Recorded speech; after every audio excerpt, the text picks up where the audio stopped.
बहुत समय पहले की बात है। एक सुंदर हरा भरा गांव था, नाम था हरिपुर। वहां एक ईमानदार और मेहनती किसान रहता था, उसका नाम था नीलू। नीलू का जीवन सीधा सादा था। वह रोज खेतों में काम करता, कभी कभी जंगल से लकड़ियां लाता और अपने छोटे से घर में संतोष से जीवन बिताता।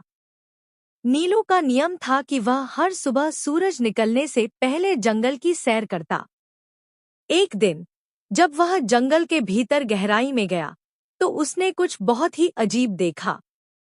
एक पेड़ की पत्तियां सुनहरी थी, उसकी शाखाएं चमक रही थी और उसकी जड़ों से बूंद बूंद कुछ टपक रहा था।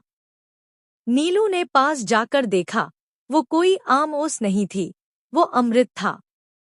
सुनहरा, हल्का चमकता तरल जो जमीन पर गिरते ही फूल उगाने लगता।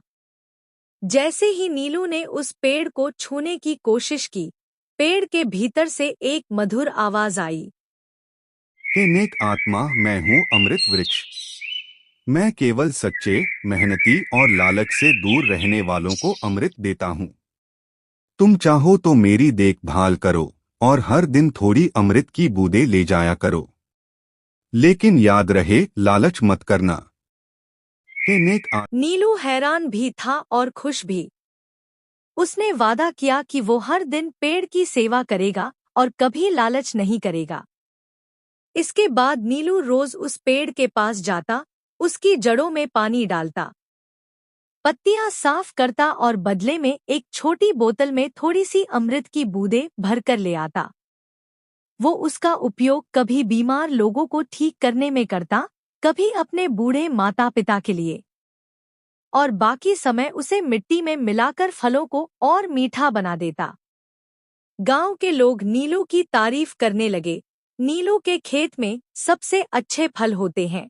नीलू के घर कोई बीमार नहीं होता। नीलू बहुत भाग्यशाली है। अब गांव में एक और आदमी रहता था, हरीश। वह चालाक और बहुत लालची था। जब उसे नीलू और उसके अमृत वृक्ष की बात पता चली तो उसके मन में जलन और लालच भर गया। एक दिन वो नीलू से बोला, तू रोज उस पेड़ से कुछ न कुछ लाता है। अगर मैं पूरा पेड़ ही ले आऊं तो सारा अमृत मेरा हो जाएगा। नीलू ने हरीश को समझाया। यह कोई आम पेड़ नहीं है। यह सिर्फ सेवा और सच्चाई को पहचानता है। लालच करोगे तो नुकसान होगा। लेकिन हरीश ने किसी की नहीं सुनी। एक रात जब सब सो रहे थे, हरीश कुल्हाड़ी लेकर चुपचाप जंगल में गया। वह सीधे उस अमृत वृक्ष के पास पहुंचा। उसकी आंखों में चमक थी और मन में सिर्फ एक ख्याल, सारा अमृत मेरा हो जाएगा। जैसे ही उसने पेड़ पर कुल्हाड़ी मारी, पूरा जंगल एक तेज रोशनी से भर गया। धरती हिलने लगी, हवा तेज हो गई और तभी पेड़ से एक शक्तिशाली आवाज गूंजी।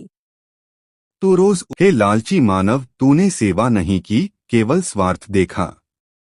अब तुझे उसी में कैद किया जाएगा।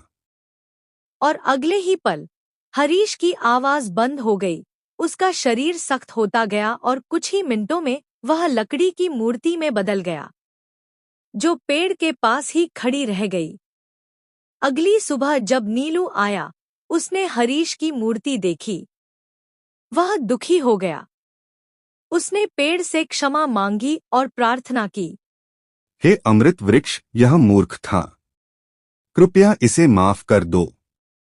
पेड़ ने नीलू की विनम्रता को देखा और कहा, तू सच्चा है नीलू, लेकिन हर लालच करने वाला इतना सौभाग्यशाली नहीं होता कि कोई उसकी ओर से प्रार्थना करे।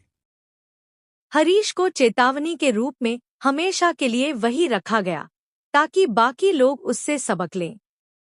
सीख: लालच करने वाले को कभी अमृत नहीं मिलता। सच्चे और संतोषी मन को ही असली सुख और वरदान मिलते हैं।